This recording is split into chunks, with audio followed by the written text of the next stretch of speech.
Hi everyone, Audrey here. So I am all about the quickest and easiest way for hair removal, and I'm excited to show you how to have the best experience using an epilator.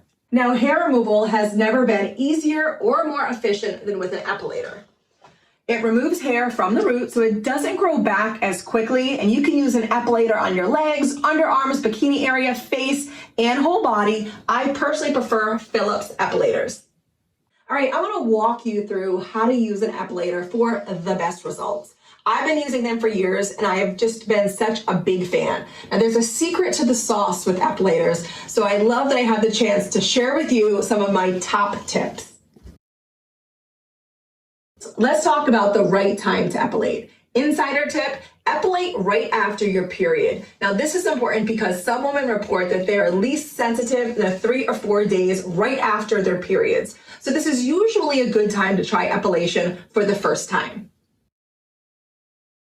Another tip, and I haven't tried this one, but I have read that if you try to wait 6 to 8 hours after drinking coffee or soda, because caffeine is a stimulant and that can sometimes make you feel greater pain. So you want to wait until it's out of your system.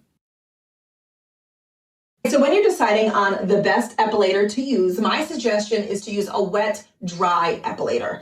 That's what I have. Now, I love to epilate right after a warm bath or a hot shower because it just softens the hair and it opens up my pores, which makes it easier to epilate. Now, using a wet, dry epilator works because when you're wet, I'm in my bathtub right now, it just makes it easier to do that. When you're prepping to epilate, there are a few things you want to keep in mind before you get going. Make sure you shave 2 or 3 days before you epilate. This is important because you want to reduce the numbers of hairs available for epilating. You don't want it to be painful, so this makes it easier for you to get going. While we're talking prep, exfoliate a few days before. This will help remove dead skin. Another tip for beginners, exfoliating a few days after can also minimize ingrown hairs.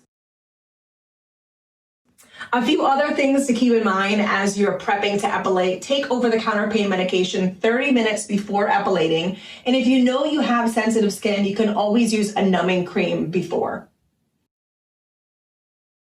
All right, my final tip, make sure you are epilating when you're warm to avoid goosebumps. You don't want those.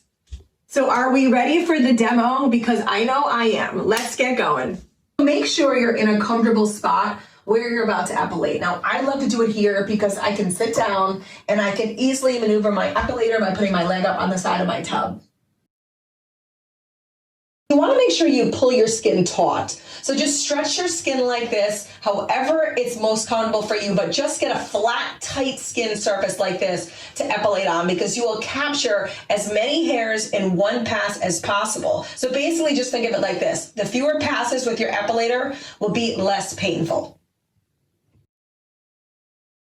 All right, so I'm gonna start with this leg because I have more of a stubble here on my legs. So this is what you do. You take your epilator, right? And you're gonna, like I said before, pull your skin tight.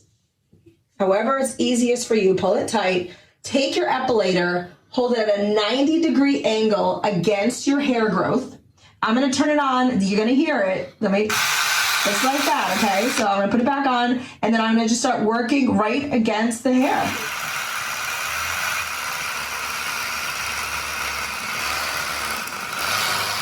All right, so as you can tell, it works right away. Just continue with the area until it's smooth and just move to the next area. It will be a little painful at the beginning, but the second time will be easier than the first, and the third time will be easier than the second. But the best part, this is the best part of all, now you can enjoy up to 4 weeks of hair-free and smooth skin. And for somebody like me who literally has to shave every 4 to 5 days, that's a very big deal. So if you have any additional tips at all, please share them. I'd love to hear them. And thanks so much for watching.